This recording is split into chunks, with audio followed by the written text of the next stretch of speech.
Nazis. Germans. In the minds of many, one and the same. For more than 6 decades, the German people have been haunted by the ghost of Adolf Hitler and scarred by the horrible crimes committed under Nazi rule. But in the 12 years that saw the rise and fall of the Third Reich, there were those who struggled to oppose oppression.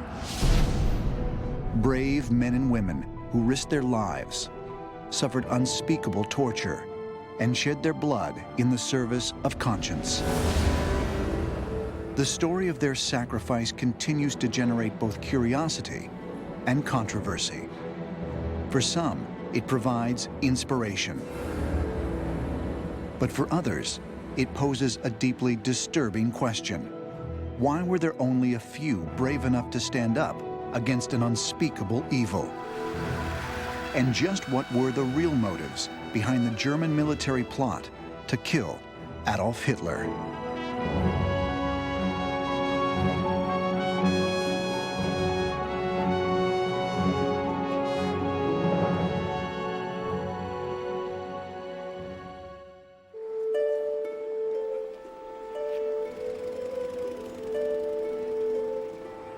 Today, Germany is one of the leading nations in a powerful European Union. Thanks to thriving exports, which include everything from automobiles to beer, it boasts the 3rd largest economy in the world. In the more than 6 decades since the end of World War II, there is little evidence of the carnage and devastation that scarred the German people. Berlin is a city more eager to move forward than to look back. And it was here, in Berlin, that Academy Award-winning screenwriter Christopher McQuarrie was visiting on a business trip. I was in Berlin in early 2002, and I'd hired a tour guide to take me around the city. And we spent most of the afternoon looking at all the monuments and going through the city's history. The tour guide had lived in Berlin all of his life, and he was 14 years old when World War II ended, and had this remarkable sense of the city's history over the last 60 years. And the last place that he took me after having gone all over the city was to a place called Stauffenbergstrasse. What was inside was this building in a courtyard called the Bendler Block. And if you go inside that courtyard, there's an iron railing in the cobblestones. And not far from the iron railing is a plaque with 5 names on it. And those 5 men were the conspirators who were involved in an attempt to assassinate Adolf Hitler. It's actually where they were executed. And they are the only soldiers who served in World War II who are commemorated here in Berlin.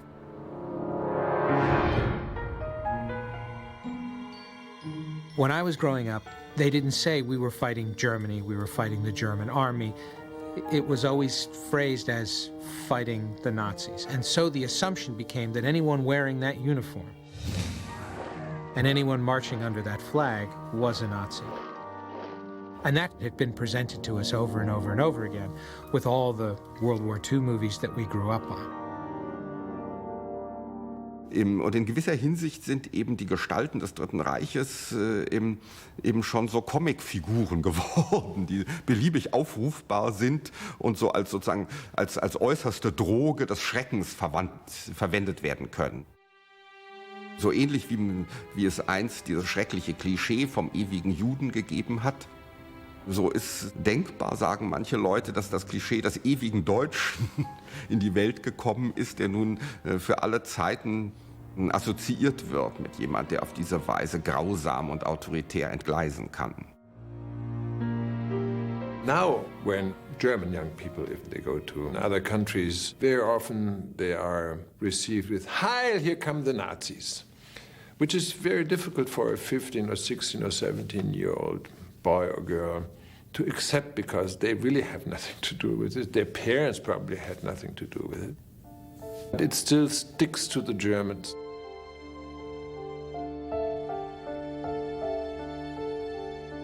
Understandably, the Germans have been held responsible for the actions of their leader, although most of them really didn't have a chance to do much about it.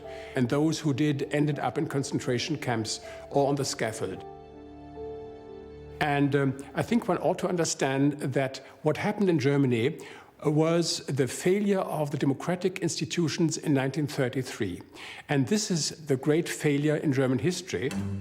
The great failure that brought the Nazi regime to power had its beginning on June 28, 1919, when Germany signaled its defeat in World War I by signing the Treaty of Versailles. As part of the terms, the Allies demanded that Germany surrender more than 13% of its territory and also limit the size of its army. Additionally, the country was burdened with a crippling war debt at a time when many Germans were starving. Within a decade, the country was thrust into a devastating economic depression, one that saw the rise of numerous political parties battling for control. Germany, until 1918, was a monarchy. After 1918, it was a republic, but it was not a republic loved by the people who lived here in Germany. By the early 1930s, competition between the political parties was escalating, and two particularly bitter rivals took center stage: the German Communist Party and the National Socialist Party, led by Adolf Hitler.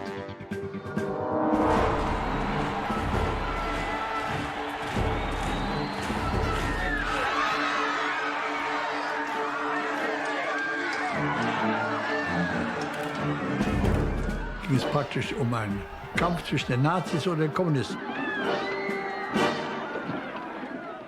Die Kommunisten kannte man von Hamburg, von München, von Berlin, wo sie Leute ermordet hatten. Die Nazis waren einem auch nicht sympathisch. Aber es gab keine andere Wahl. Die bürgerlichen Parteien waren zerschlagen und zerstritten. Es gab 50 Parteien, es gab keine Mehrheit mehr. There was a political crisis from the year 1930 to 1933. Hitler was seen by the people as a savior. He was seen by the people as a man who could save Germany. His brilliant strategy was that he always had something for everybody. He could, for instance, claim that he likes the little man, but he was also saying to the big industrialists, I'm the only man who will save you from communism. You had a very astute, very shrewd organizer who knew what he wanted, explained it in great detail to the German public, financed his party largely by charging admission for people to hear him speak. And eventually, with the support of people around the president, was able to get into power. On January 30th, 1933, under the influence of his advisors, a frail 85-year-old President Hindenburg gave the oath of office to Adolf Hitler and named him Chancellor of the German Reich.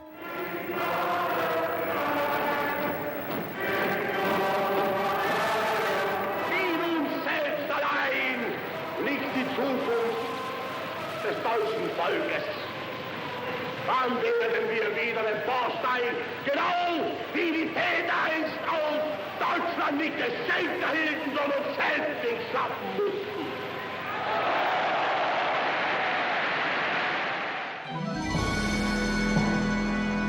One month later, a fire broke out at the Reichstag, home to Germany's parliament. Hitler pointed his finger at the communists. It was the beginning of the end. He said, okay, everyone who is not for us is against us. So they decided that all these people who fought against Hitler were thrown out of the German society. And about 100,000 were arrested, put into torture centers, makeshift concentration camps.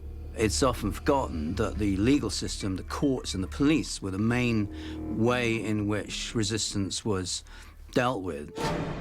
They were simply beaten, intimidated, arrested into silence. After Hindenburg's death in 1934, the German cabinet, now firmly under Hitler's control, passed a law abolishing the presidency. Hitler became the supreme commander of the military and gave himself the additional title of Führer, or leader. Hitler used the occasion to have the entire armed forces, army, navy, as well as the air force, swear a personal oath of obedience and loyalty to him as a person, not to the nation, not to the Constitution.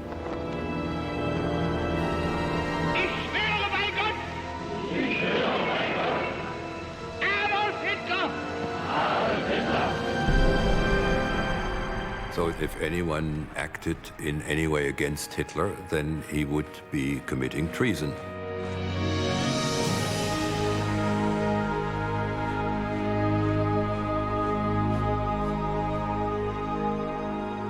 Now the supreme leader of the German nation, Adolf Hitler was free to pursue his goals of nationalism, territorial expansion, and cleansing the country of anything he viewed as non-German, most particularly the Jews.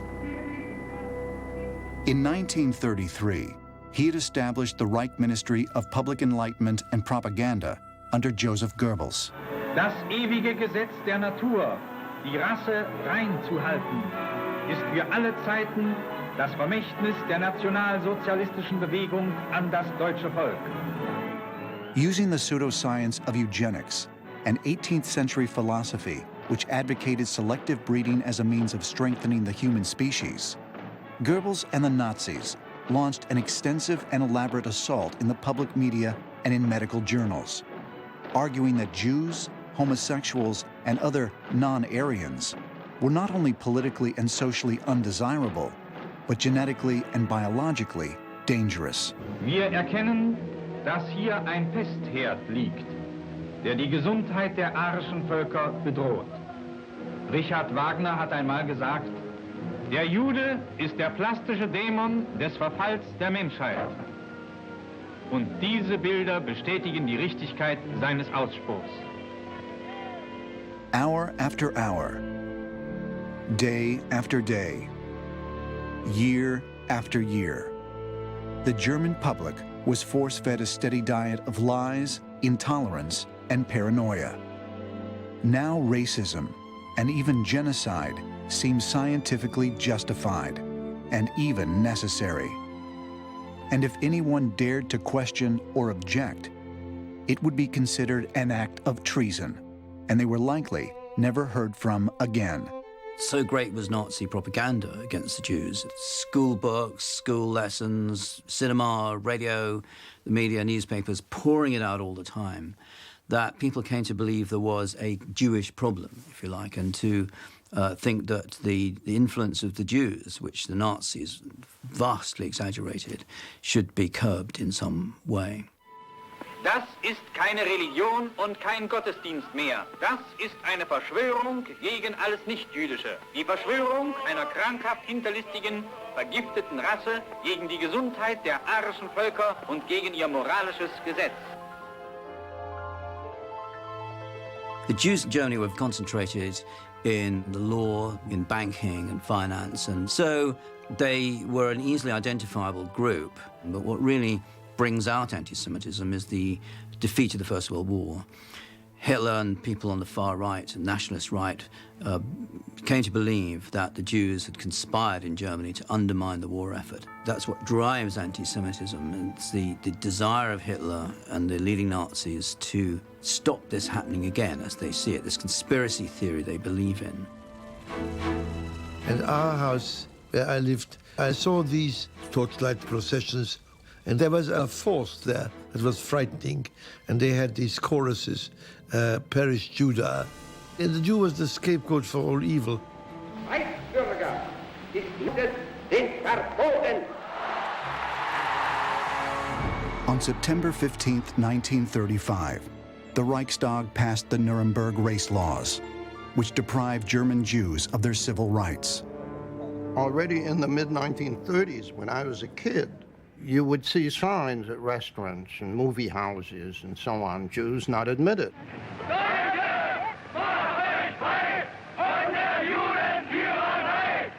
And unless people are accustomed to think of constitutionally protected rights, and most Germans weren't, the fact that others, people you think of as others, are persecuted, are beaten, are killed, have their property stolen, doesn't alarm that many people. But Jews weren't the only group threatened with persecution. Hitler also targeted the powerful Catholic Church. The Catholic Church agreed to a treaty with the National Socialist government, but it was trampled upon by the National Socialists. Some priests spoke out, but they soon disappeared. The same is more or less true for the Protestant churches. The National Socialists tried to infiltrate them and take them over through National Socialist bishops and ministers. Angered by the blending of church and state, a group of Protestant ministers banded together to found the Confessing Church in 1933. Under the leadership of Dietrich Bonhoeffer, it was one of the first organized efforts to resist Hitler's policies. They constituted about a third of the Protestant clergy, and they rejected the National Socialist racial doctrines and the National Socialist doctrines of violence and materialism. That led to Dietrich Bonhoeffer being arrested and being forbidden to speak publicly and to preach, so that by 1938 he was practically silenced. Bonhoeffer would eventually be executed, but not before he and the Confessing Church managed to help more than 2,000 Jews escape the country, a country that continued to go mad. Hitler's ability to silence all voices of opposition seemed unstoppable. But despite this, some seeds of resistance continued to grow. And many of them were about to be found inside the Führer's own army. Ich schwöre bei Gott, Adolf Hitler!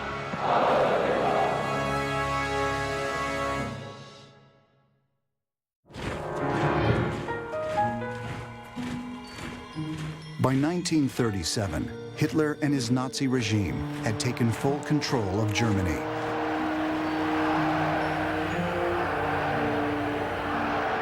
And now, the Führer was setting his sights beyond the country's borders. On the 5th of November 1937, Hitler announced his plans for taking over Czechoslovakia and Austria. When it became clear that Hitler was steering toward war, a high-level military opposition got organized, led by the Chief of the General Staff of the Army, General Ludwig Beck. Ludwig Beck, like a lot of the generals, he wasn't really a Nazi. He was a conservative Prussian military officer who lived his entire life, as most of them had, within the confines of the military. Beck fought against Hitler. He wrote to Hitler, he made speeches, he said, okay, we want no war, but Beck resigned in the year 1938 because of Hitler's plans to make war. And after that, he becomes, in retirement, a figure around whom a lot of the generals coalesce, because he's very highly respected, and somebody they look to as almost like a father figure in a way. And Beck was supported by people like the head of intelligence, Admiral Wilhelm Canaris, and the tipping point that put the opposition into being was the threat of war. In September 1938, there was the first plans for a coup d'etat against Hitler. Beck's group said, okay, let's get him, let's bring Hitler into jail, and we will try him. But at the Munich conference in 1938, any anti-war momentum that might have helped the military remove Hitler from office was lost. Because it was here that the nations of France, Britain, and Italy allowed Germany to annex the Sudetenland in Czechoslovakia. And the whole German population was happy. No war, and a new part, a new living space for Germany without a war. Hitler was the greatest for Germany at that time, and at that time the German population was not behind a coup d'etat. And the officers, they decided after the Munich conference, no coup d'etat. So in the year 1939, you have no really military opposition against Hitler. But any further dreams of a peaceful German expansion were soon shattered when Hitler invaded Poland on September 1st, 1939. 2 days later, France and Britain declared war. The Allied forces proved no match for the German war machine. Within a year, Hitler had invaded and conquered Denmark, Norway, the Netherlands, Belgium, Luxembourg, and France. Initially, the military resistance was what you might call pragmatic and nationalist. They thought that Hitler was simply driving Germany into ruin, and they wanted to stop that because they thought that they weren't ready for war. And after that, then, in 1939, 1940, of course, the build-up of German arms was so great that it enabled the generals to win a lot of very major successes. So the military opposition really died down. Unfortunately, Hitler's military successes provided political cover for even more restrictive laws and ever more severe punishments. For instance, the men in the street, the women in the street, the refusal to use the Hitler salute was a form of resistance during the war that carried the death penalty.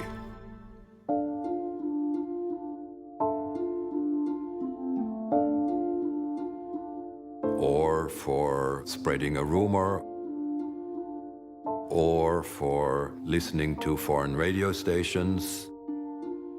The Gestapo often registered that kind of activity. Among the few who dared risk imprisonment or death at the hands of the Gestapo were a series of small and largely ineffectual dissident groups. These were usually comprised of intellectuals, socialists, members of the clergy, aristocrats, and academics. One such group, based at the University of Munich, was the White Rose. Its members included young students like Sophie Scholl, her brother Hans, and Christoph Probst. United by Christian beliefs of tolerance and nonviolence, the White Rose protested the curbing of individual freedoms under the Nazi regime. The White Rose distributed anti-Nazi pamphlets. This group, of course, had to remain as secretive as they could. When you organize resistance in a police state, in a totalitarian dictatorship, it's not advisable to tell too many other people about it, because then stool pigeons, then Gestapo spies are very quickly going to get you. On February 18, 1943, Sophie, Hans, and Christoph were arrested, tried for treason, and within 4 days, beheaded.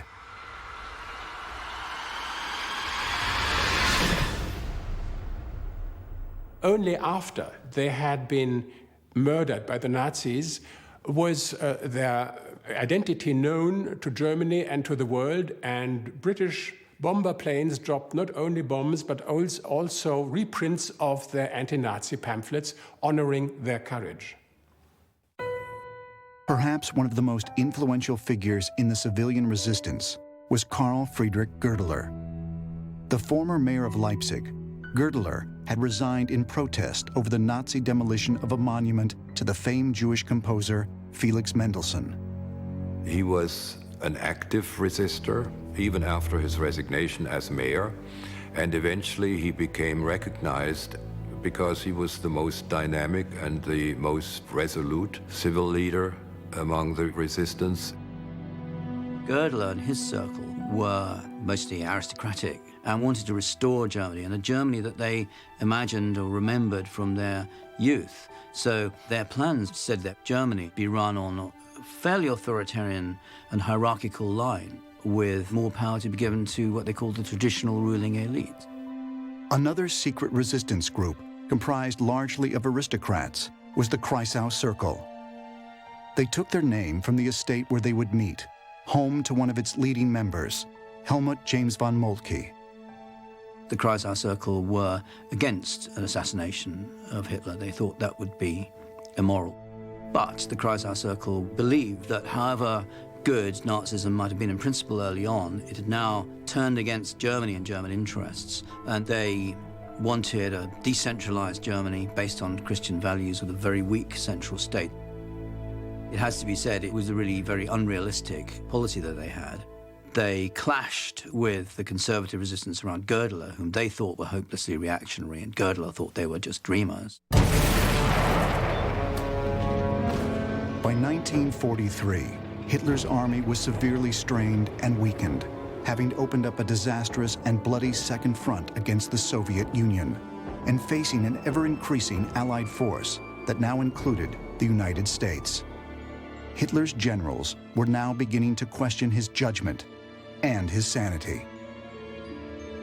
After the decision from Hitler to invade Russia, you have the first forming moments of a new military opposition, of new colonels, of lieutenants, of high military officers. Military resistance becomes more and more focused and gains more support the more that Germany starts to lose the war. And as time went on, some generals at least started to have moral objections to Nazi policies, particularly the extermination of the Jews.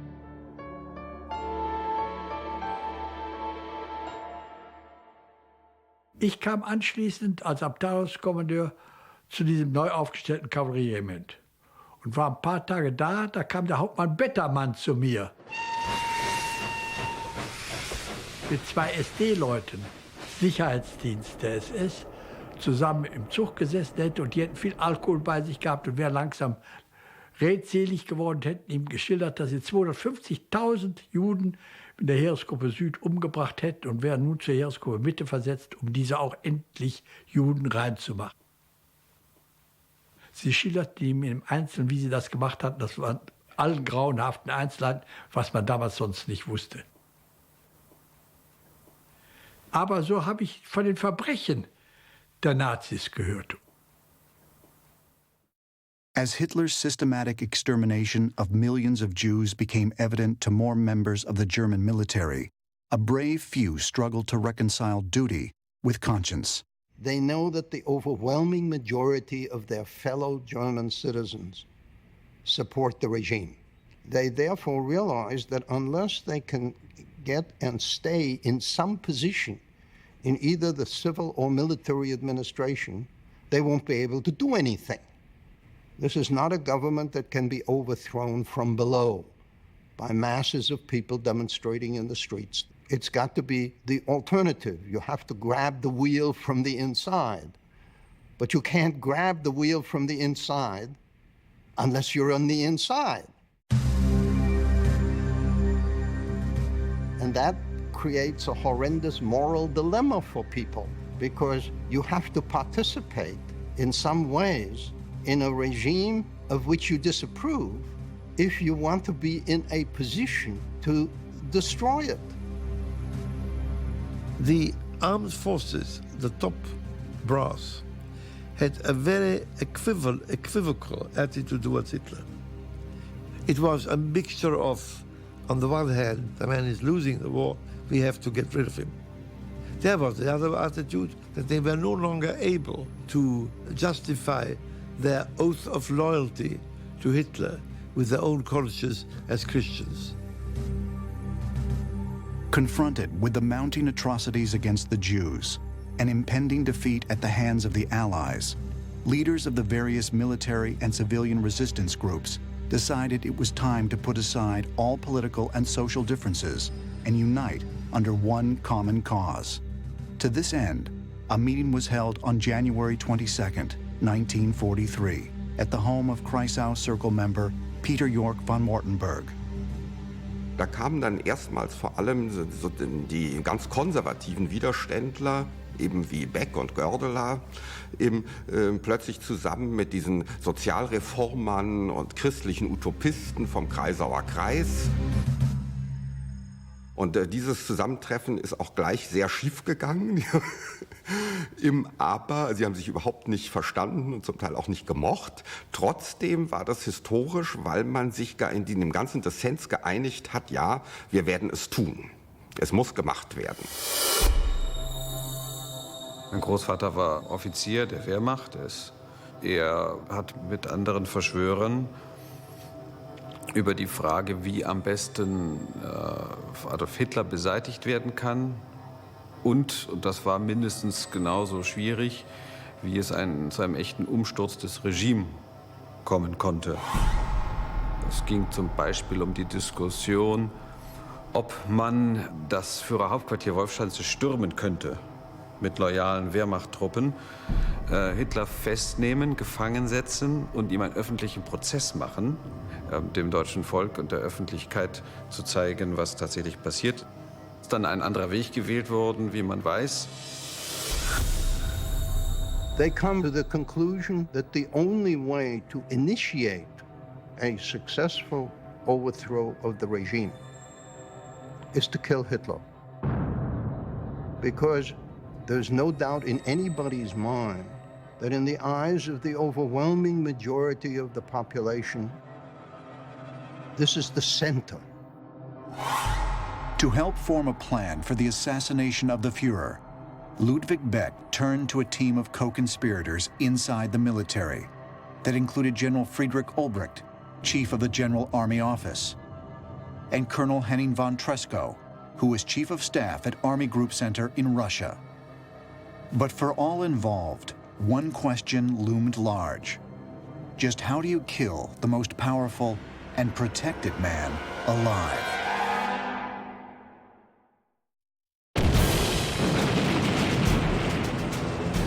In February 1943, the Germans were defeated in the Battle of Stalingrad, which claimed nearly 2 million casualties. The Russians would soon be advancing into German territory. As far as the German resistance was concerned, the time for talk was over. The time to act had come. On March 13, 1943, Operation Flash was put into motion under the direction of Colonel Henning von Tresckow, who was stationed on the Eastern Front. Tresckow was both an officer and an intellectual, one who strongly believed that Hitler needed to be assassinated by a German. His immediate superior, Field Marshal Gunther von Kluge, was also supportive of the resistance, but was inclined to be more cautious. 1943 wurden dann glückt es dem Tresckow, dem 1A der Heeresgruppe, Hitler an die Front zu locken. Weil es viel leichter war, ihn an der Front, wo der Sicherheitskordon geringer war, wie im Führerhauptquartier zu ermorden. Offiziere dieses Regimentes und des Heeresgruppenstabes sollten beim Mittagessen im Casino Hitler umschießen. Im letzten Moment untersagte Kluge das Attentat und es unterblieb. Frustrated by Kluge's lack of nerve, Tresckow had a backup plan. With the help of his cousin, First Lieutenant Fabian von Schlabrendorf, he managed to smuggle 2 bottles of liqueur containing bombs onto Hitler's plane, just before the return flight. Unfortunately, the cold temperature inside the plane's storage area prevented the bombs from detonating. 8 days later, on March 21st, intelligence officer Colonel Rudolf von Gersdorf was scheduled to guide Hitler through an exhibition at the Zeughaus in Berlin. And Gersdorf volunteered to blow himself up with Hitler. Unfortunately, Hitler raced through the exhibition at breakneck speed. He was in and out in 2 minutes. And that was too short for the fuse to be detonated, so that this attempt also failed. 1 year later, 2 more attempts were made on Hitler's life. One involved Captain Axel von den Busche.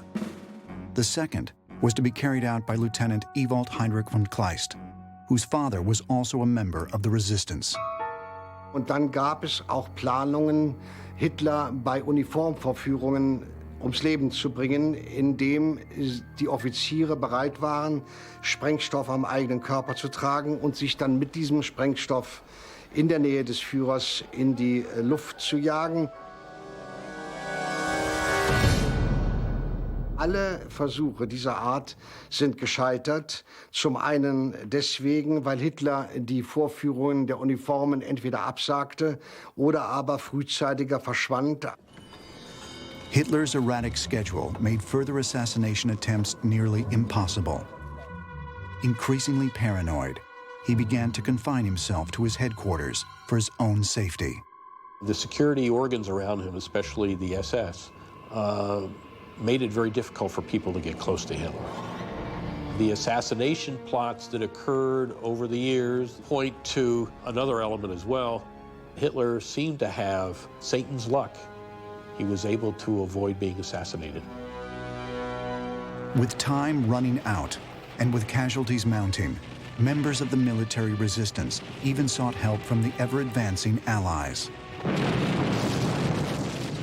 The German resistance, from quite early on, from the late 1930s onwards, made strenuous and repeated efforts to try and alert the Allies, particularly in Britain, to the fact that there was a resistance.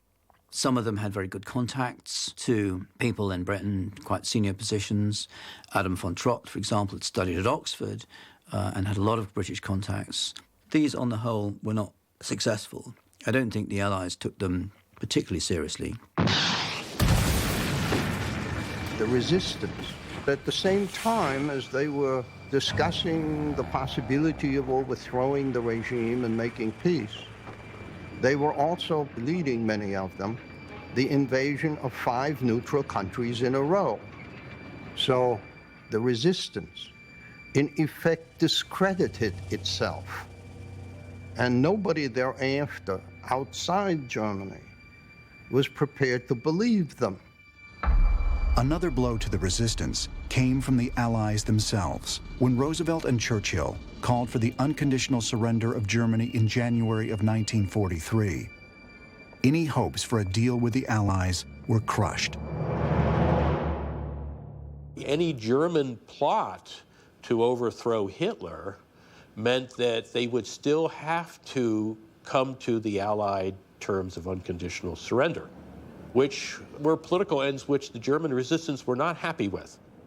The Allies did not want an outcome in which a new stab in the back legend could develop, as it had after World War I, in which it was alleged that Germany had really won the war until its own domestic opposition defeated it. So the Allies wanted to make sure that nobody could doubt that Germany was defeated.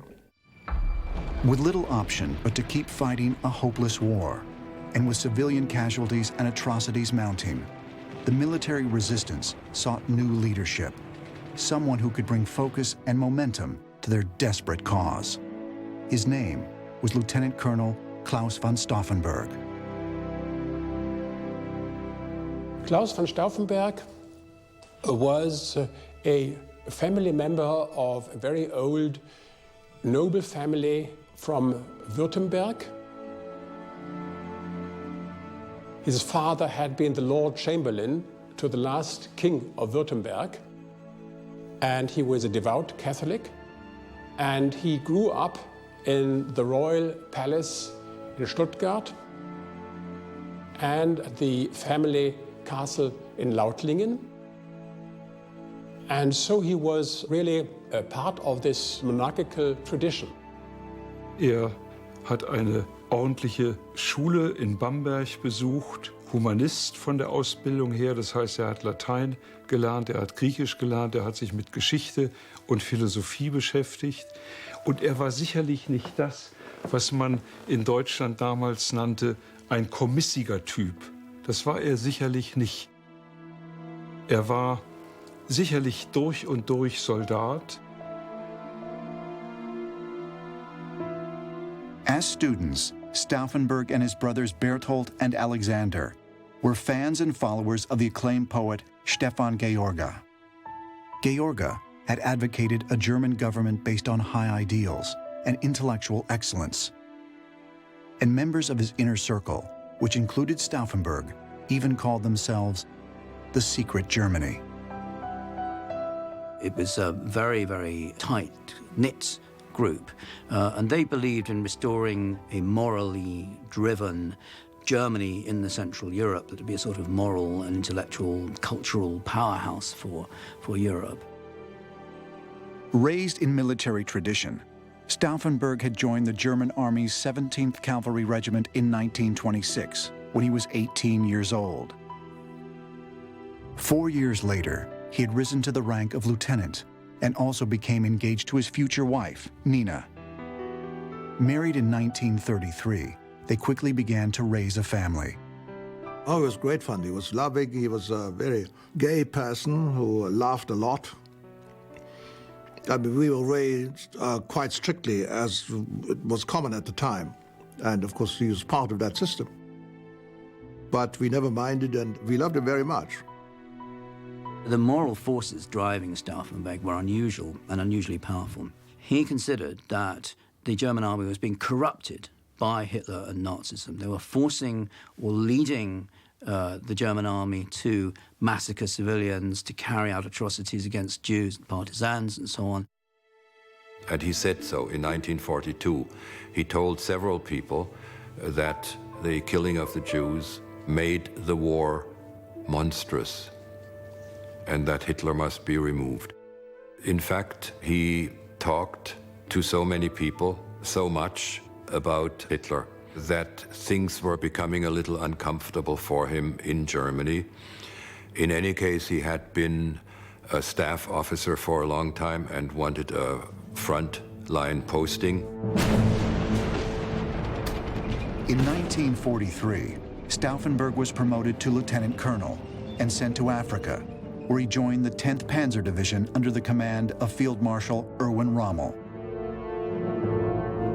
On April 7th, while on a reconnaissance mission, Stauffenberg became the victim of an Allied bomber attack. He was left permanently disfigured.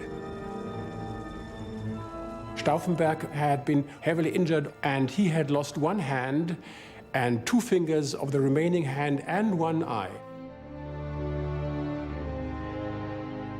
In May, while recovering from his injuries at a Munich hospital, Stauffenberg was visited by his uncle, Count Nicholas von Uexküll-Gyllenband, a commander in the German army. A supporter of the conspiracy against Hitler, he convinced his nephew to join the resistance. Since the generals had not achieved anything, Stauffenberg reasoned, it was time for the colonels to get involved.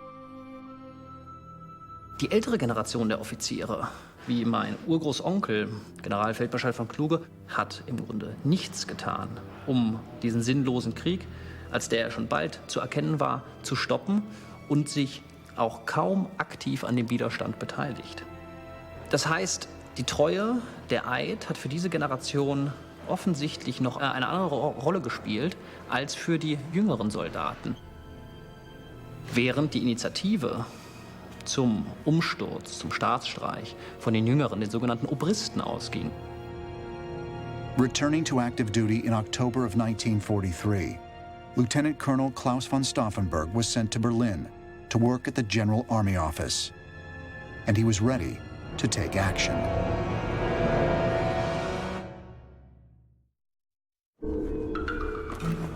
After 1941, German officers sympathetic to the resistance had been carefully recruited by Colonel Henning von Treschow and General Friedrich Olbricht and assigned to work at the Bendler Block in Berlin, where the General Army Office was located. There, at the Bendler Block, Stauffenberg would be put in charge of Operation Valkyrie, an ingenious plan that would provide for the deployment of the Reserve Army in the event of an invasion or civil uprising. Ironically, it was a plan that had been approved by the Führer himself. And that gave the conspirators the opportunity to use the Valkyrie orders as an instrument for taking over power in Germany. of course, the assassination attempt was connected with a much larger plan to stage, in effect, a military coup d'etat and put another government in place. That was going to be launched when Stauffenberg transmitted the news that Hitler had been killed. So the stakes were not just killing Hitler as an individual, but also arresting senior members of the government like Goebbels and others who were in Berlin. Many of the conspirators, including the former mayor of Leipzig, Karl Goerdeler, and Ludwig Beck, would have important roles in the new administration should the coup succeed. Unfortunately, Operation Valkyrie could only be implemented under orders from one man, General Friedrich Fromm, head of the Reserve Army. And Fromm's support for the resistance was questionable. Colonel General Friedrich Fromm was a career officer. He saw early in the war that the German resources were insufficient for successful completion of the campaigns, especially the campaign against Russia. And in the course of 1942 and 43, he moved closer to a position of thinking about helping to remove Hitler, but he had such a high level of self-confidence that he believed that he could manage that alone and that he could control these other people who were plotting against Hitler. June 6th, 1944. D-Day.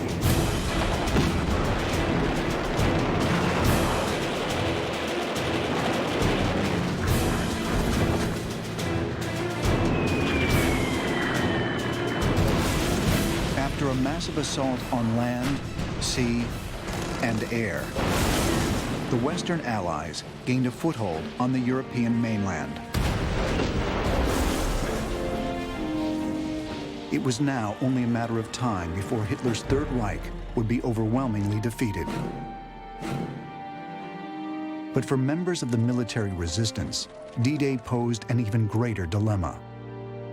Why bother killing Hitler if the war is lost anyway? Da habe ich den Tresco eines Tages gefragt, lohnt es sich überhaupt noch? Daraufhin sagt der Bösler, denken Sie dran, 16.000 Menschen werden täglich umgebracht. Nicht fallen, sondern werden von den Nazis umgebracht, Juden und Russen und ich weiß nicht was. Das gilt es zu stoppen und das können wir und wollen wir stoppen.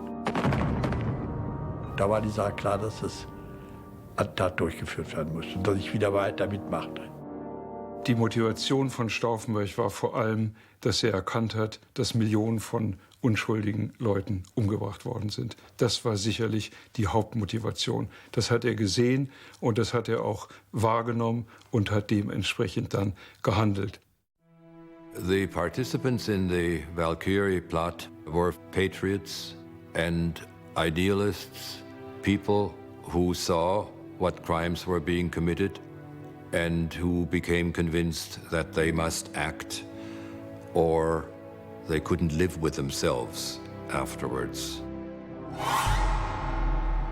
On July 1st, 1944, Klaus von Stauffenberg was made Chief of Staff to General Friedrich Fromm. This promotion would now give him direct access to the Führer. Es gab ja ganz wenige Offiziere nur, die an Hitler rankamen. Das waren entweder, in der Masse waren es Nazi, wie der Feldmarschall Keitel, Jodl und so, oder sie waren zu feige, um das Attentat durchzuführen. Und endlich kam in Stauffenberg ein Mann, von dem man wusste, dass er bereit war, das Attentat durchzuführen, in die Lage, es auch zu tun, weil er in eine Stellung kam, in der er mehrmals im Monat Hitler vortragen musste. The decision was made. Stauffenberg would assassinate Hitler. It would put the 36-year-old officer on a path with destiny. It would also place Stauffenberg's life and the lives of his pregnant wife Nina and their 4 children in certain jeopardy. My father didn't want her to know too much, just in case it went wrong. And then she was asked questions, and under pressure she couldn't be able to play the role of the housewife who's just doing all of the cooking. I think the first reaction was, well, is it necessary? But then when she found out that it was really important to him, she was supporting him and was absolutely convinced that it was right and it was necessary. She asked, how are the possibilities to achieve the thing? And it said, well, 50-50. On July 20th, 1944, Stauffenberg flew from Berlin to East Prussia. By 11 a.m., he had arrived at Wolf's Lair, Hitler's secluded field headquarters. Der Stauffenberg musste A, den Hitler umbringen und B, musste er durch die 3 Sperrkreise rauskommen, pünktlich. Man drückte auf einen Knopf, da gingen alle Tore zu, da kam keiner mehr raus. Also es ist so ein Wunder überhaupt, dass der Stauffenberg aus dem Führerhauptquartier rausgekommen war. Armed with 2 bombs in his briefcase, Stauffenberg attended a staff meeting where he was to give a status report on the Army's reserve unit. But shortly before the meeting, Stauffenberg was interrupted before he could arm the second explosive. With only 10 minutes in which to act, Stauffenberg placed the bomb under the conference table and excused himself to take a phone call. Stauffenberg konnte auch nicht warten, ob der Hitler wirklich tot war, was er angenommen hat, weil er musste lebend aus dem Führerhauptquartier rauskommen, um nach Berlin zu fliegen, um dort den Valkyrie-Plan zu starten und zu unterschreiben. Having witnessed the explosion from a safe distance, Stauffenberg got word to Berlin that Adolf Hitler was dead. When Stauffenberg arrived back from Hitler's headquarters, he saw that almost nothing had been done to get the coup going. And he marched into his superior officer's office, General Fromm, and told him that Hitler had been killed. And General Fromm didn't believe it and called Field Marshal Keitel in East Prussia to see what the situation was. And Keitel said, Hitler is alive. Hitler and some of his staff managed to get messages through to Berlin. The conspirators not succeeded in cutting off the radio and telephone links. And once these messages got through, then Fromm backpedaled. And Fromm said, you must shoot yourself. The coup cannot take place. And Stauffenberg said, I shall do no such thing. And then Fromm said, you're under arrest. And Stauffenberg said, on the contrary, it's you who is under arrest. After locking Fromm in a nearby office, Stauffenberg and his fellow conspirators initiated Operation Valkyrie. Soon after, Major Otto Rehmer was sent to the propaganda ministry with orders to arrest Joseph Goebbels. He did not get very far. And Rehmer said he had orders from Bendlerstraße, from the headquarters of the Home Army. And there was also information that Hitler had been killed and that the army must keep order. And Goebbels said he didn't believe that Hitler was killed and put Rehmer on the phone with Hitler. And then Hitler said, do you realize that I am alive? And Rehmer said, yes, my Führer. So Rehmer was turned around by Hitler. Major Rehmer was persuaded by Goebbels to move his troops into the army headquarters to quash the conspiracy. Utilizing Rehmer's newly arrived troops as a firing squad, General Fromm staged a desperate show of loyalty in order to save his own skin. At just after 11 p.m., within 12 hours of the failed assassination attempt, the general rounded up Stauffenberg along with his aide and 2 other officers and ordered them to be executed on the spot. For General Beck, the end was less than glorious. General Beck was allowed to use his pistol to shoot himself. He fired one shot that grazed his temple, and he was not even quite unconscious, and he was allowed a second shot, but again failed to kill himself. and from then ordered a corporal to give him the coup de grace, to shoot him. At just after midnight, in the courtyard of the Bendler block, Colonel Klaus von Stauffenberg, his aide, First Lieutenant Werner von Heften, General Friedrich Olbricht, and Colonel Albrecht Mertz von Quernheim were executed by a firing squad. With them went the hopes and prayers of the German resistance.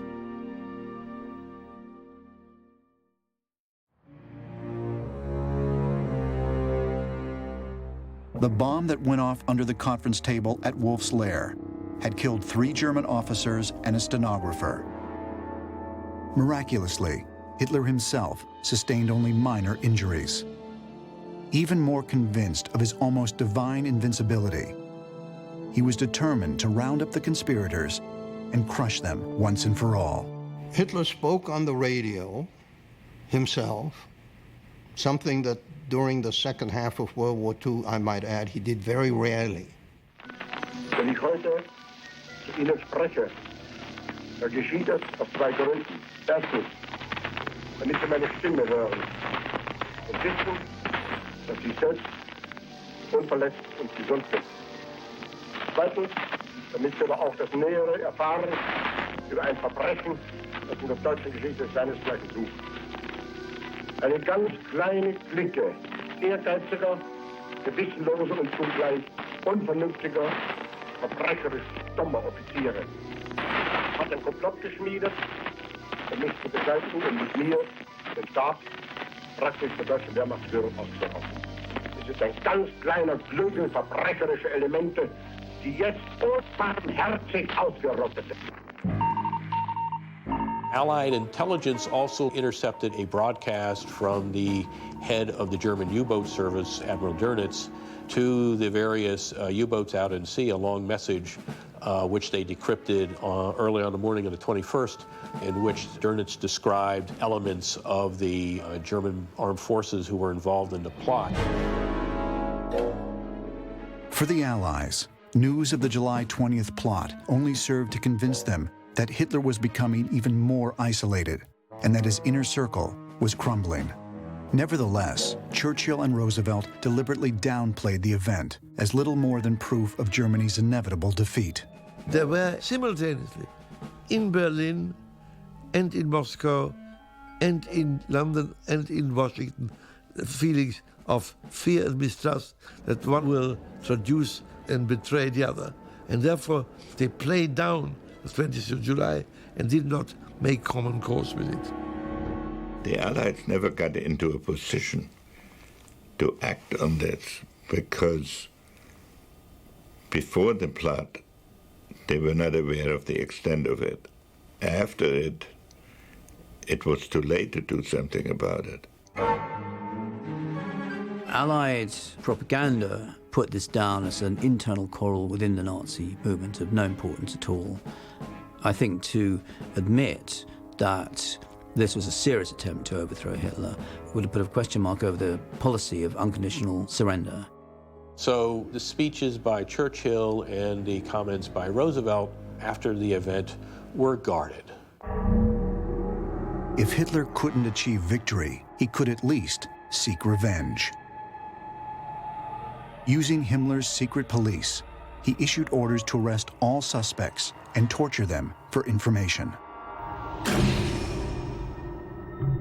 In July 1944, Baron Philipp von Boeselager was a 26-year-old Army field lieutenant serving under Henning von Treschow, who had now been promoted to Major General. Ich wurde nur noch zu dem Attentat benötigt, weil man musste ja auch in Berlin das Attentat absichern und möglichst Goebbels und Himmler dabei festzunehmen. Mit 1200 Mann war ich zu einem Sammelort geritten, wo wir die Pferde lassen sollten und mit dem LKW zu einem Flugplatz gebracht werden sollten, um nach Berlin zu fliegen. Und dann ritten wir wieder wie die Verrückten nach Osten, um nach dem gescheiterten Attentat damit das nicht auffiel. Das war natürlich an sich sehr auffällig, sowohl für die Soldaten, die da mitritten, wie auch für die Front, aus der wir ausgebrochen waren. Also ich war ganz sicher, dass wir am nächsten Tag verhaftet wurden.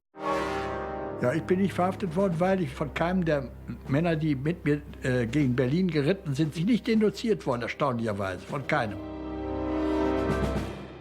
Der Wille, aus dem Leben zu scheiden, war bei vielen, weil sie befürchteten, bei Verhören, bei Folterungen, Verräter von Freunden, Namen, ungewollt, aber eben Namen zu nennen.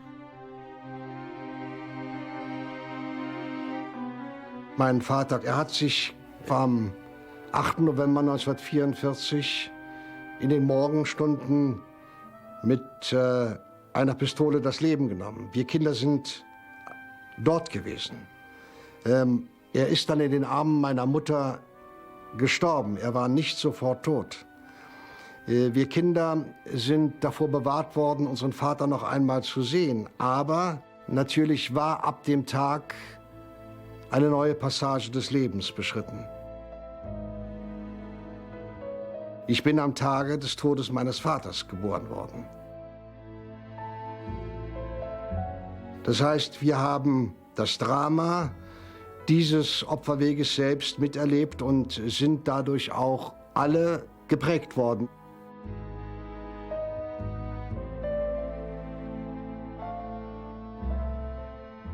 Mein Vater war erst in Berlin am 20. Juli und ist dann noch nach Hause, also hierher gefahren.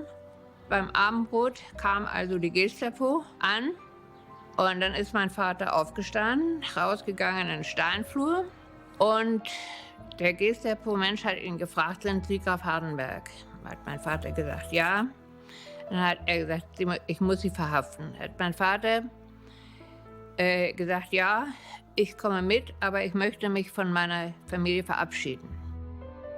Mein Vater ist in die Bibliothek hier reingegangen und hat eine Pistole, die er vorher schon bereit hatte, aus dem Schreibtisch meiner Mutter rausgeholt und hat sich zweimal ins Herz geschossen. Als er sich schoss, zweimal, gingen beide Kugeln direkt am Herz vorbei. Da wurde er ärztlich behandelt. Sie wollten ihn erstmal pflegen, weil sie ihn verhören wollten. Sie haben zu viele Menschen zu schnell umgebracht. Sie hatten niemanden mehr, den sie verhören konnten. Among the conspirators who either committed or attempted suicide rather than be forced to name others was Henning von Treschow. On the morning of July 21st, the man who had been both the moral conscience and chief organizer of the military plot against Adolf Hitler blew himself up with a hand grenade. In the weeks and months that followed, hundreds of suspects were arrested. Many were sent to the Gestapo incarceration center on Prince Albrecht Street, where they were subjected to brutal torture and intense interrogation. Some were sent to be tried in front of the so-called People's Court.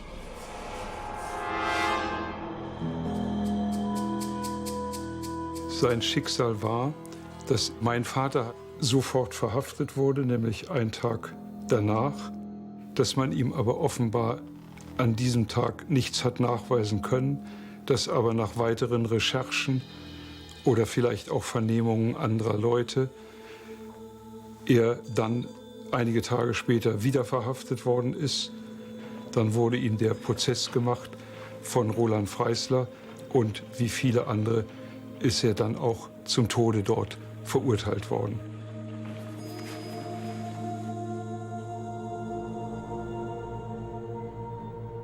Mein Mann, er ist Anfang August verhaftet worden. Er war jedenfalls 3 Wochen in der Prinz-Albrecht-Straße. Und ich wusste erst gar nichts. Ich hoffte immer, er kommt irgendwie. Und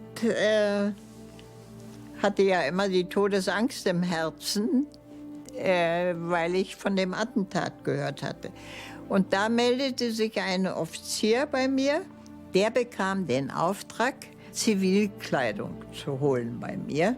Und ich war damals ja noch sehr jung, 26 und naiv und habe immer gesagt, ja, aber da gehört auch ein Schlips dazu und ein Gürtel. Und worauf dieser Mann mir stotternd immer sagte, das darf aber alles nicht sein. Ich ihn natürlich auch fragte, wie ist denn die Behandlung? Und er sagte, entsetzlich. Also das war es, wie ich es erfahren habe. Bin ich jeden Tag eigentlich zum Bahnhof gegangen in der Hoffnung, dass mein Mann vielleicht doch irgendwie freigesprochen wird. Und dass er kommt, der hatte dann auch bald Geburtstag, also 2 Tage vor seiner Hinrichtung wurde er 36. Und er kam halt nicht und ich hörte auch nichts, gar nichts. A considerable number were brought before the courts. They're made to look undignified by not having belts to keep their trousers up. This is a properly constituted court, but of course there's no real defense. I mean, defense counsel didn't dare try to defend them. Juni gewesen sein. Ich bin bei Stauffenberg gewesen, um nach der neuesten Nachricht über die militärische Lage mich zu erkundigen, weil ich Beck nicht erreichen konnte. Da erhielt ich von ihm und erhielt eben eine sehr böse Nachricht auch über die Lage im Westen. Ja, und? Daraufhin sagte ich, na dann wird es ja eigentlich überhaupt zu spät sein. Sagte er, verlassen Sie sich darauf gebe ich Ihnen mein Wort, wir werden rechtzeitig handeln. Denn Sie sind ja nur noch ein Häufchen Elend, das vor sich keine Achtung mehr hat. The judge, Roland Freisler, was a fanatical Nazi. Und werden Sie hier nicht unverschämt. Mit Ihnen werden wir fertig. Freisler shouted at them, showered them with insults. Gedacht an die vielen Morde. Morde? Sie sind ja ein schäbiger Lump. Brechen Sie unter der Gemeinheit. Ja oder nein? Zerbrechen Sie darunter? Herr Präsident, ja oder nein auf eine klare Antwort? Nein. Nein, Sie können auch nicht mehr zerbrechen. Denn Sie sind ja nur noch ein Häufchen Elend. Some of them still managed to get in a few jibes. When Freisler shouted at one of them, you're such a traitor, you belong in hell.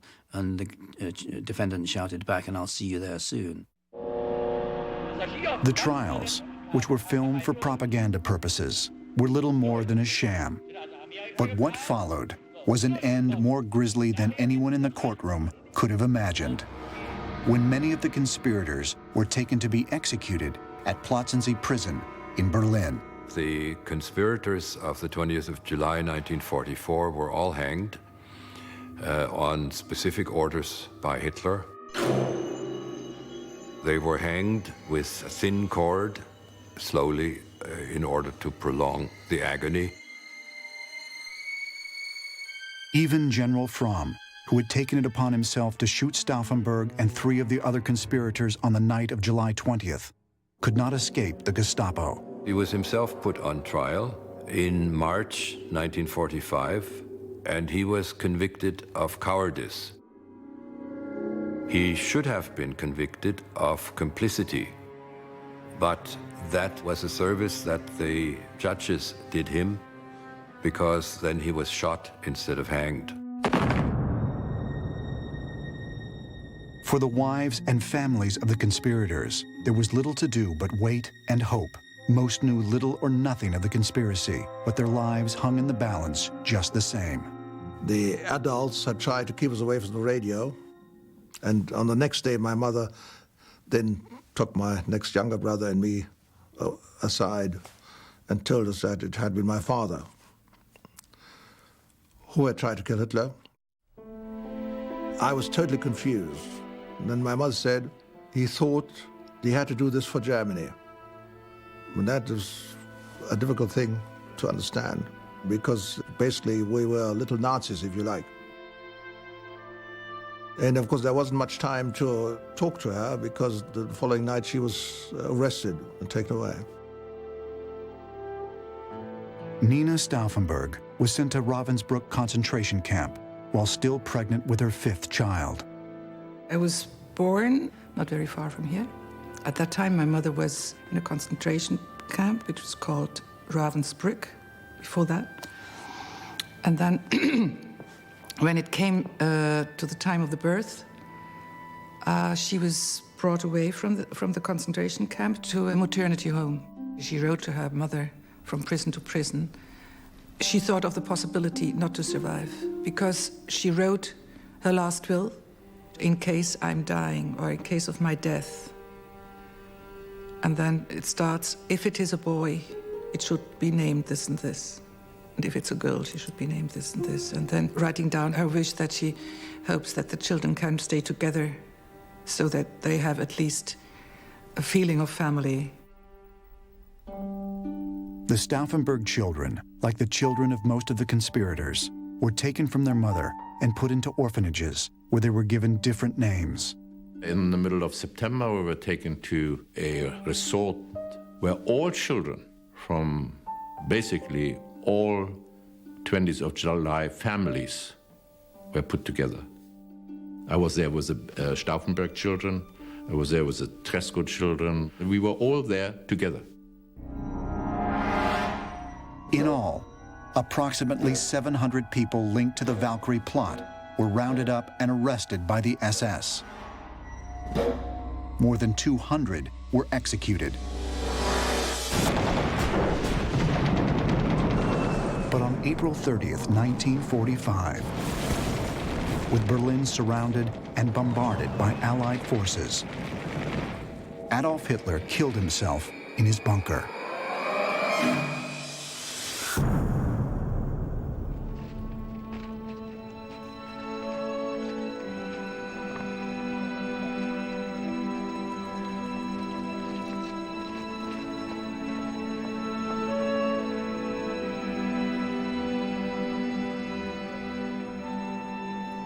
One week later, on May 8th, Germany surrendered unconditionally to the Allies.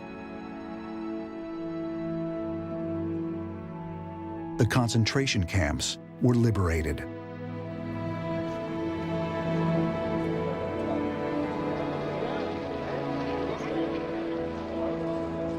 And a new nation would need to rise from the flames and ashes.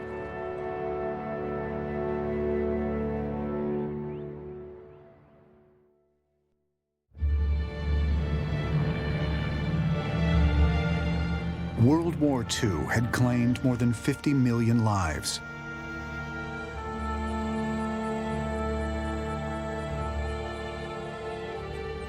For Germany, the effects of the war were devastating.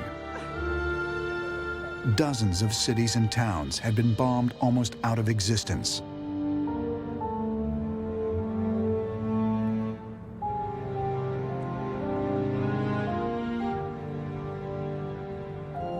As a further humiliation, the country was divided into 4 parts, each under the military control of one of the Allied nations.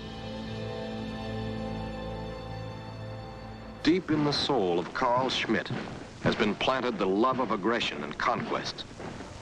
And unless that passion is uprooted, 10, 20, or 100 years hence, a new generation of Germans will find a new leader who will show them the way. How shall that be prevented? A sound beginning has been made. This time, things are being done differently. At the end of the last war, German armies parading through Berlin. This time,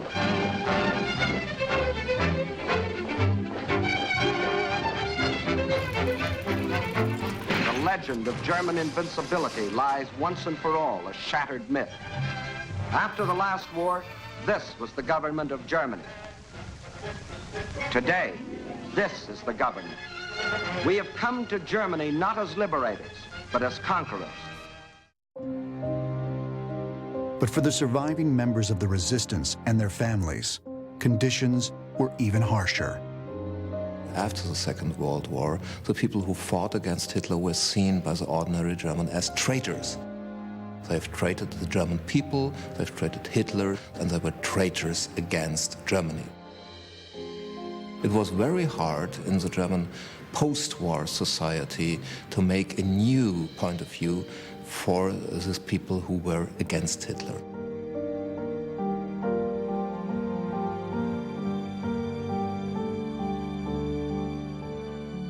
Die Witwen und damit auch die Kinder bekamen keine Rente. Normalerweise war es natürlich so, dass, oder wer auch immer, ganz egal, wenn er fiel, dann hat natürlich die Ehefrau eine Rente bekommen. Das war nicht der Fall bei den Männern vom 20. Juli. Meine Mutter wurde ja enteignet, keine Lebensmittelmarken mehr, nichts zu essen, Geldkonten gesperrt, kein Geld, nichts. So musste sie also 3 Kinder irgendwie durchbringen und durchschlagen. Das ging natürlich nur durch die eigene Familie. Ich selbst habe naturgemäß bewusst davon nichts mitgekriegt, wenngleich mir die Windeln, glaube ich, am Po festgeklebt sind, weil es keine Ersatzwindeln gab und keine Milch. Also auch für mich als Säugling muss das sicherlich nicht, oder für eine Mutter, die einen Säugling hat, den sie nicht richtig ernähren, nicht richtig kleiden kann, muss das alles ziemlich entsetzlich gewesen sein. Der Widerstand wurde natürlich von vielen Menschen, Bevölkerung der Deutschen, nicht als gut angesehen, sondern im Gegenteil. Ich habe auch Verwandte gehabt, die sagten, das ist Hochverrat eben gewesen. Und wie kann man mitten im Krieg sich gegen den Führer wenden? Und sozusagen also alles verraten. Das musste man halt ertragen.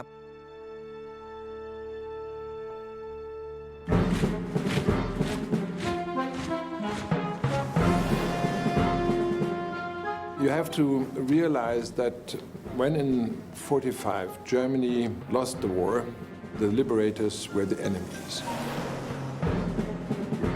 And so the Germans sticked together, and they stick together with all the old Nazis.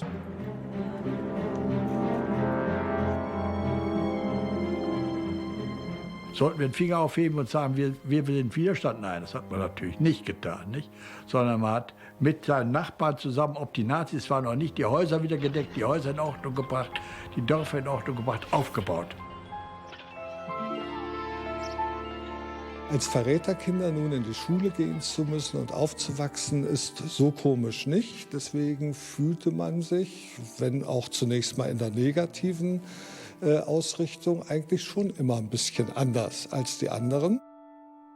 Da die Lehrer selbst ja auch aus dem Dritten Reich kamen und im Zweifelsfall sehr für Hitler gewesen sind, spürte man die Antipathie, die sie gegen einen hegten, weil der Vater ein Widerstandskämpfer gewesen ist.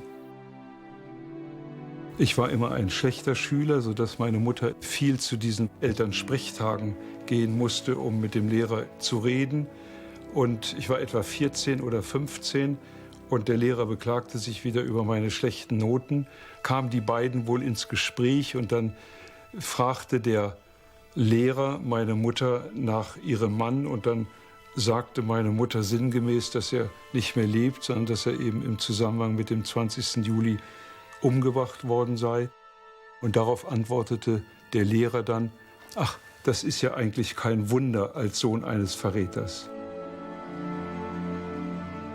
Ich denke, die beeindruckendste Situation, die ich oder wir Kinder mit meiner Mutter erlebt haben, war irgendein Weihnachtsabend, zu dem meine Mutter das Gefühl hatte, wir seien alt genug und sie könnte jetzt uns mal die Abschiedsbriefe ihres Mannes vorlesen.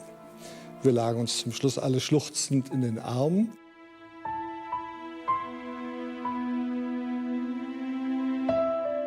Und das von diesem Zeitpunkt an bei mir im Zweifelsfall unbewusst, nicht bewusst, eine innere Entscheidung gefällt wurde, nach Möglichkeit ehrlich, aufrecht und geradlinig zu sein wie mein Vater.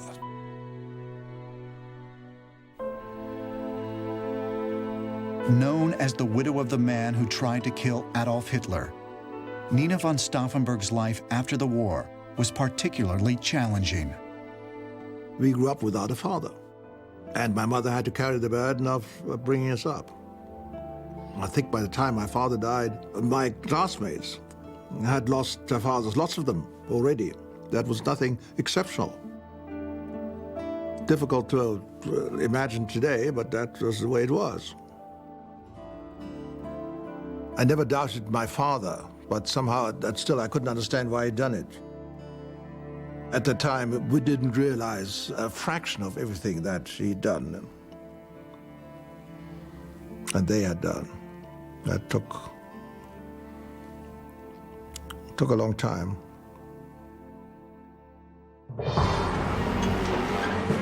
But as resentful as many Germans were of the families of resistance members, a greater suspicion festered between the communist Soviet Union and their democratic allies. In 1948, Russian Premier Joseph Stalin cut off all air and road routes to West Berlin. The Cold War had begun. The Americans and the British then organized an airlift which for many months kept West Berlin going and kept it supplied when it was surrounded by East Germany, but they still kept it going. And I think that generated a lot of sympathy for Germans. By 1949, the situation had worsened, and Germany was ideologically divided into two separate states. The Federal Republic of Germany developed out of the US, British, and French zones, and the German Democratic Republic was created from the Soviet zone. Ironically, it would be this division that would contribute to a greater awareness and greater appreciation for the German resistance during the war. Some senior conservative historians of the late 40s and 50s began to write about the plot and to try and vindicate them and say that look, these were people who tried to rescue Germany's honor. With an eye toward building both strategic and military alliances, the Democratic West and the Communist East each began identifying former conspirators as patriots in an effort to rehabilitate the German public in the hearts and minds of their respective countries. Die Sachlage hat sich dadurch geändert, dass in den 50er Jahren ein Prozess stattgefunden hat, in dem geklärt wurde, ob die Widerstandskämpfer Verräter waren oder nicht. Und in diesem Prozess, der sogenannte Remer-Prozess, ist sehr klar gesagt worden, es waren keine Verräter, sondern sie haben letztlich für Deutschland gehandelt. On September 14th, 1952, Plötzensee Prison, the place of execution for many of the July 20th conspirators, was dedicated as a memorial to the millions who suffered and died at the hands of the Nazis. For widows like Johanna Rotkins, the memorial served as a place of mourning. Es gibt ja kein Grab. Die Leichen wurden ja sofort verbrannt und die Asche in alle Winde verstreut. Infolgedessen ist das die Stelle, wo ich meinen Mann, also wo er noch gelebt hat und gestorben ist. Ist mir noch sehr deutlich in Erinnerung. Und wie rührend es eigentlich war. Und am Anfang, wir Witzen gar nicht in der Lage waren, da überhaupt reinzugehen und sich da hinzustellen. Wir das aber gelernt haben, viele von uns, ich glaube fast alle.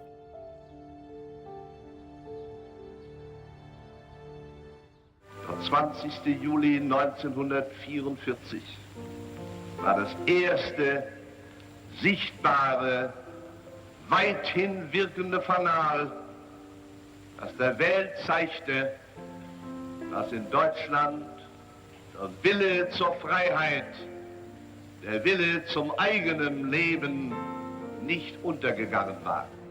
Less than 1 year later, on July 20th, 1953, in the courtyard of the Bendler Block, Berlin's mayor, Ernst Reuter, unveiled a bronze statue of a nude man with his hands bound, symbolizing Germany's struggle under the Nazis. It would be the first time that the West German government officially recognized the sacrifices made by the slain resistance members and their families. Well, I was very young there. It was quite exciting to see all these people. Some of the actual survivors of the plot, and then so many people that knew my father. It is a history that wasn't always easy to accept for everyone in Germany, but I've never had any doubt that he was a patriot, and he wanted to do the best for Germany. But could the German public's opinion of the conspirators and their families really change? And just how willing would the world be to embrace their former enemies as true friends and allies?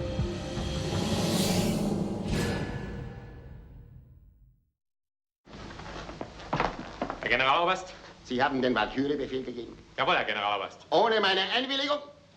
Sie sind verhaftet. Das Weitere wird sich finden. Herr Generaloberst, ich selbst habe die Bombe gezündet. Ich habe sie unmittelbar neben Hitler platziert. Er kann nicht mit dem Leben davongekommen sein. In 1955, 2 films were released in West Germany that dramatized the July 20th plot. The first, directed by legendary German filmmaker G.W. Pabst, starred Bernhard Wicki as Stauffenberg and offered a fairly accurate, if somewhat austere account. Das Wachregiment ist alarmiert worden. Ich will wissen, wer die Befehle dazu gegeben hat. Das Wachregiment marschiert aufgrund der Valkyrie-Befehle. Wieso Valkyrie? Ich muss sofort Front sprechen. Was geht hier vor? Wo ist Fromm?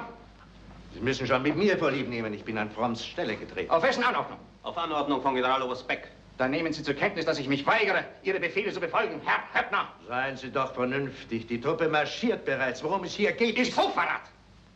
The second production, sparsely titled The 20th of July, premiered within weeks of Pabst film. Directed by Dr. Falk Harnack, a resistance member himself, it offered a somewhat more complex interpretation, one which attempted to examine the motives of the conspirators. Meine Herren, ich glaube, wir geraten schon wieder ins Theoretisieren. Das haben wir jetzt lange genug getan. Die militärische Lage nach Stalingrad ist mehr als ernst. Was wir brauchen, ist die befreiende Tat. Sehr richtig. Die illegalen Arbeitergruppen sind von den Generalen bitter enttäuscht. Jahr für Jahr warten sie vergebens auf eine Aktion. Es muss endlich etwas geschehen. Das ist eine gerechte Forderung, Herr Köfer. Wenn wir auch wenige sind, so müssen wir doch die große Fahrt in eine bessere Zukunft beginnen. Sie wird teilweise ein rasendes Tempo annehmen. Es ist aber notwendig, dass sich in Deutschland etwas ganz Neues findet. Ein neuer Kern, der zwischen Ost und West ein Leben nach unserem Sinne ermöglicht. The tide had begun to turn. After more than a decade of being decried as traitors, Stauffenberg and his fellow conspirators were starting to be thought of as patriots by the German public. Also am 20. Juli 1954 hat Bundespräsident Heuss, unser erster Bundespräsident, erstmals hier in Berlin eine Rede gehalten, in dem er als Repräsentant der Bundesrepublik Deutschland Stellung nahm zum Attentat und das positiv besetzte. Zum ersten Mal offiziell. Und mit dieser Umkehrung, dass es also nicht kein Hochverrat war, sondern dass, wenn wir das in Anführungsstriche setzen wollen, die Ehre des deutschen Volkes durch diese Widerstandskämpfer gerettet worden ist, als das erste Mal wirklich politisch formuliert wurde. Perhaps not coincidentally, it was also in 1955 that West Germany joined NATO. It was a positive step in the divided country's post-war rehabilitation. As the Cold War solidified, there was a sense in the West that they must reconstitute the German armed forces to help maintain the security of Western Europe. It was a very difficult process for the Allies to follow because there was a great deal of animosity towards the Germans still for many years after the wars. With the outbreak of the Korean War, it became a matter of interest to the Western powers, particularly America, that Germany contribute to the defense of Europe. The German army could not simply be reconstituted as it had existed until 1945. It needed an honorable tradition. and where to find an honorable tradition. The answer was the resistance.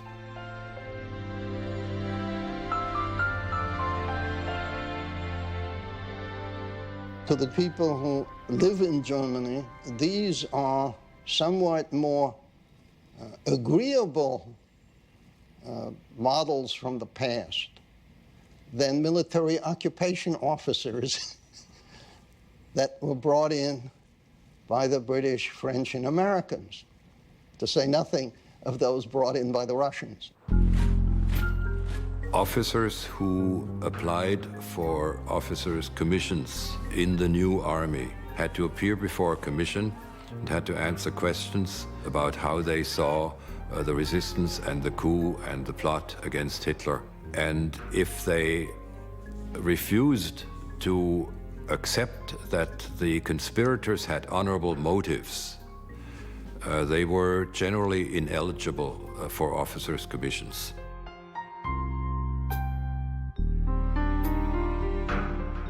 Berthold von Stauffenberg, Klaus von Stauffenberg's oldest son, was one of the first to join the new West German army as an officer. I knew, of course, that I had to live with my father's memory, and that I would be asked about him, that I would be compared with him as one of the top officers amongst his contemporaries. My father's contemporary would look at me and, is he the same as his father, you know?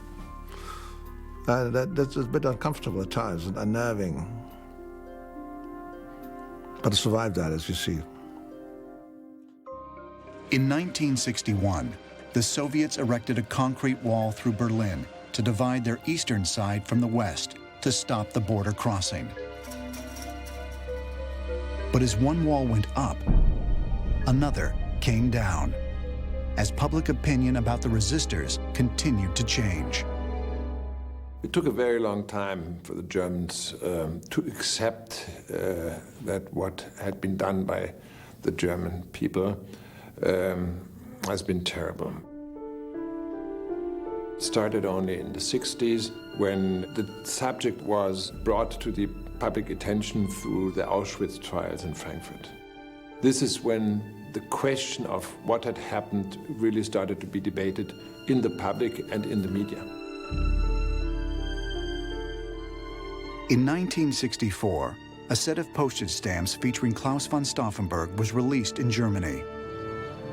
In 1967, the Berlin Senate established a memorial and educational center intended to inform the public about resistance to National Socialism. In the late 60s and 70s, Social Democrats came to power under Willy Brandt and Helmut Schmidt. And there was a new atmosphere of a much more critical view of the German past, and particularly of the Nazi past. Das hat sich im Laufe der kommenden Jahrzehnte geändert, Mitte der 50er Jahre bis zu den 60er Jahren, wo in Deutschland das stattgefunden hat, was man nennen kann, die Aufarbeitung des Nationalsozialismus. Dort sind zum ersten Mal Fragen gestellt worden an die Eltern und an die Großeltern. Was habt ihr eigentlich während des Krieges getan? Very important for the discussion in Germany actually had been the projection in television of the series Holocaust. Of course, the question of Auschwitz had been discussed in the trials in the 60s, but the series Holocaust showed emotion, showed real people. After each series, there was a big discussion afterwards. So that was the moment when something changed in Germany. Until that time in Germany, nobody used the word Holocaust. In 1980, in the courtyard of the Bendler Block, the following engraved inscription was placed in the wall near the entrance. Here in the former Army High Command, Germans organized the attempt to overthrow the lawless National Socialist regime on July 20th, 1944. For this, they sacrificed their lives. But as much as the German public had come to embrace the members of the German military and civilian resistance as patriots, there was still a reluctance to call them heroes. The German people, since 1945, have justifiably been very wary of heroes. Nazi Germany was a state and a culture which glorified heroes, made heroes out of almost everybody. Of course, with the ultimate hero being Adolf Hitler. Ich bin deshalb vorsichtig mit dem Wort Held, weil man Gefahr läuft, dass man vielleicht einige dabei vergisst. Und dass man Gefahr läuft, nur einige wenige zu nennen, die immer wieder genannt werden und dabei andere nicht berücksichtigt. Gerade in Berlin gab es enorm viel ganz einfache Menschen, Bäcker, Fleischer, simple Leute, die Menschen gerettet haben. I'm sure my father considered himself pretty ordinary. He wasn't Superman, he wasn't the hero. Wenn jetzt unsere Generation so eine Superman-Story draus macht, dann entziehen wir uns selbst der Möglichkeit, für unser eigenes Handeln da irgendeine Lehre rauszuziehen. Das ist so wie natürlich, wenn man sich mit den Nazis beschäftigt, man immer die grässlichen, großen, 2 Meter blonden Hühnen nimmt als den Otto-Normal-Nazi. Also diese Klischees, die da entstehen, die behindern, diese ganze Geschichte wirklich zu erfassen. In 1987, in what would prove to be the waning days of the Cold War, U.S. President Ronald Reagan made a monumental speech at the Berlin Wall. If you seek peace, if you seek prosperity for the Soviet Union and Eastern Europe, if you seek liberalization, Mr. Gorbachev, tear down this wall.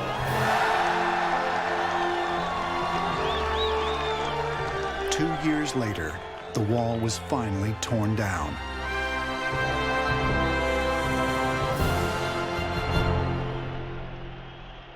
It was the first step toward a reunification of Germany. It also sparked a new kind of German national identity. There was a tremendous wave of enthusiasm and pride in 2006 when Germany hosted the World Cup, and everything went well. You could see German flags everywhere. Plötzlich läuft die Leute mit der eigenen Fahne durch die Straße und sogar stolz Deutschland, Deutschland ruft. Und dass es viele Männer und auch Frauen gegeben hat, die stolz einen Ring um den Arm trugen mit den Farben von Deutschland. Das war zum ersten Mal ein Signal für die Deutschen, wir sind wieder wer.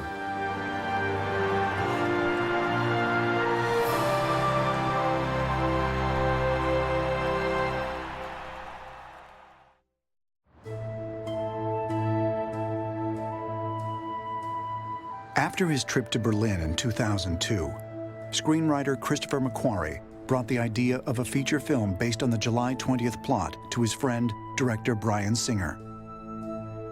The two had previously collaborated on Singer's first feature film, Public Access, and on the highly acclaimed suspense thriller, The Usual Suspects. Chris and I are great friends. We've known each other since we were kids. We made World War II films in my backyard. Growing up Jewish, it's interesting. For me, it was very important to understand the development of the Reich and to understand how that came to be. I think my fascination with the Second World War began with a film I did years ago called Apt Pupil. And I knew that not all Germans were necessarily Nazis. It would be devastating to imagine that the whole of a people could be completely involved with mass murder and such hate. After reading McQuarrie's script, Singer signed on to direct, excited by the prospect of shedding new light on a little-known chapter in World War II history. In March of 2007, the filmmakers secured financing for the project, now titled Valkyrie, from United Artists. They also received a commitment from actor Tom Cruise to play the leading role of Klaus von Stauffenberg. There was not a conscious effort to say we're going to make a story about Klaus von Stauffenberg. But Stauffenberg is far and away the central character of the drama on July 20th, not only because he delivered the bomb, but because what he was responsible for doing after the delivery of the bomb. He's a character that takes you through the entire conspiracy. As the production fell into place, the filmmakers decided to photograph the period exteriors on location in Berlin. The nice thing about Berlin is that a lot of the buildings that were there during World War II actually exist, and it gives you sort of this authentic feel. And, you know, the key to this whole thing was being as authentic as possible. More than anything else, you shoot in Berlin because this is where the events took place. The city is haunted by so many ghosts, and there's so much about Berlin that still holds on to the war.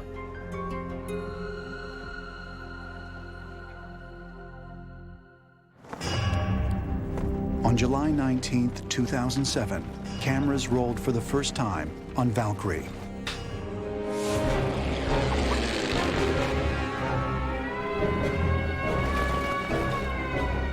Pause!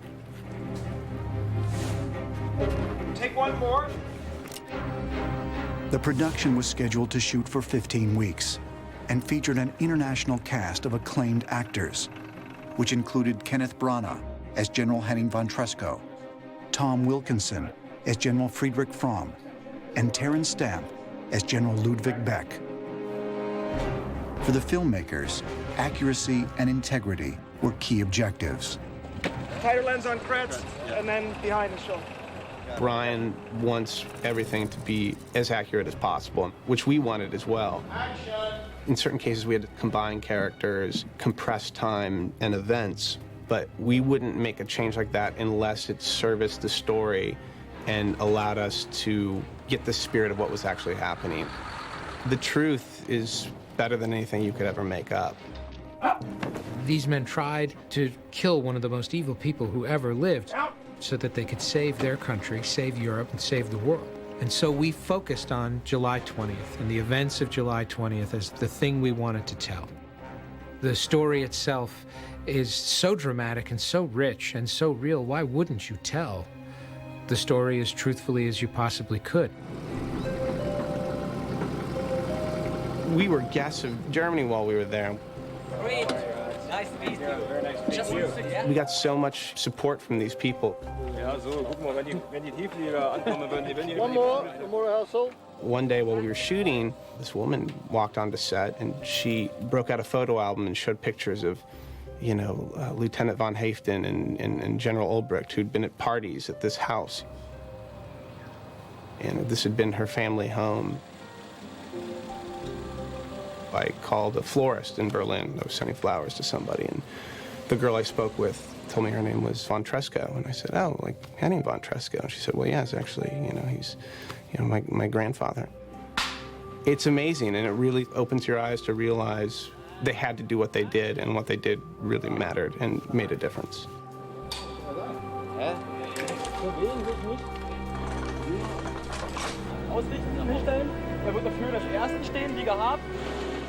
When the time came to film the emotional climax at the Bendler block, the seasoned cast and crew were unprepared for just how emotional the experience would be.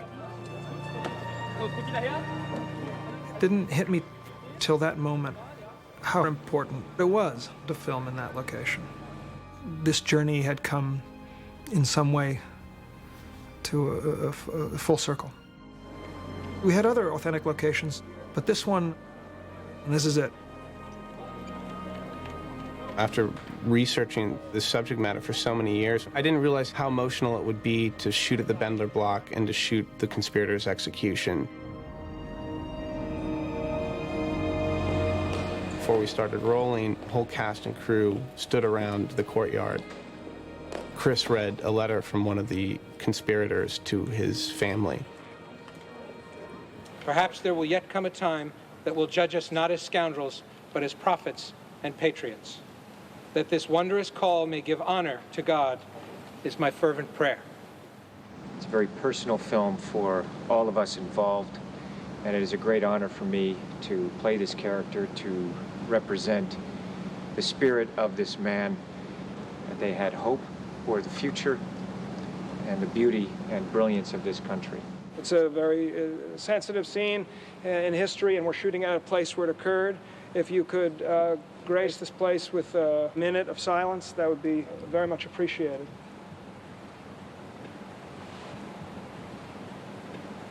To be there in the place where this really happened, this moment of silence, that's just incredibly moving. Thank you. Thank you. And action on the vehicle! For Germany, it's one of the stories of World War II that they can be proud of. We were there to make a movie that told the story in as respectful a way as possible. Not only for the German people, who know the story very well, but for the rest of the world who do not.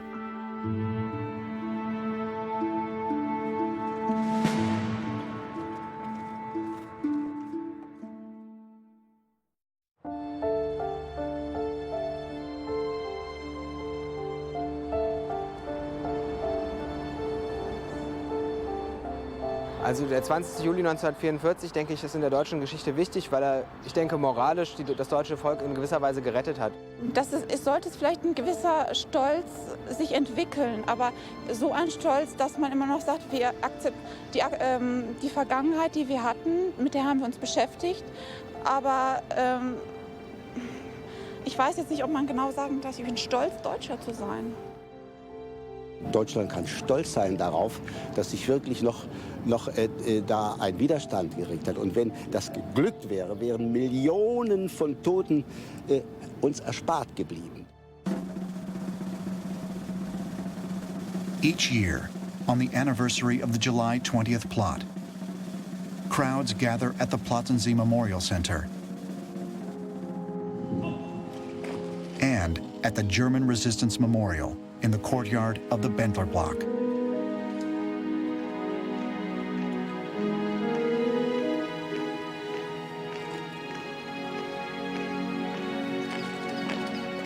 For some, it is out of respect.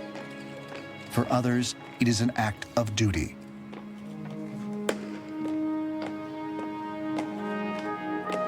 Of responsibility to history.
On July 20th, 1944, a few hundred German citizens risked everything in order to prove that there were still people of honor in their native land. In a desperate attempt to save their nation and to spare the lives of countless others, they gave their lives. To some, the plot may have seemed a failure, but perhaps more than 6 decades later, it can be considered a success. One more profound than even those involved could have ever imagined. Ich halte den 20. Juli für Eine der 10 bedeutendsten Daten der deutschen Geschichte aus dem 20. Jahrhundert, weil er einer der ganz wenigen Anknüpfungspunkte ist, um auch während des Dritten Reiches oder durch das Dritte Reich hindurch einen, ich würde sagen, einen unzerstörbaren Kern von Humanität, den es in Deutschland gegeben hat, zum Ausdruck zu bringen. Das ist auch den Nazis nicht gelungen, ganz zu zerstören. Das Naziregime und der Holocaust und der Zweite Weltkrieg, die werden immer eine Wunde bleiben, die vielleicht vernarbt, aber die mit Sicherheit immer schmerzen wird. Das wird auch im emotionalen Gedächtnis lange Zeit bleiben. Ich finde, dass das Land dabei ist, eine ganz gute Balance zu finden. Also in den Spiegel schauen zu können und den Blick aushalten zu können.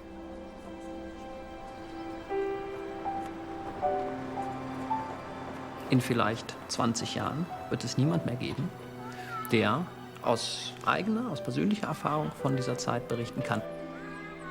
Aber wir müssen die Erinnerung an den Nationalsozialismus und an den Widerstand gegen den Nationalsozialismus wachhalten. Das halte ich für ganz wichtig, weil man so viel lernen kann aus der Geschichte.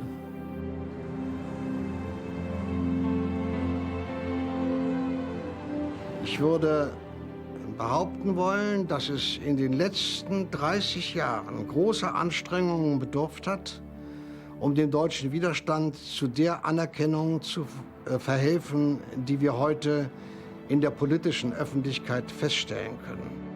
Insoweit hat der Bundespräsident der Bundesrepublik Deutschland, Theodor Heuss, immer recht gehabt. Das Vermächtnis ist uns übergeben, der Auftrag ist noch nicht erfüllt.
That's some bad hat, Harry.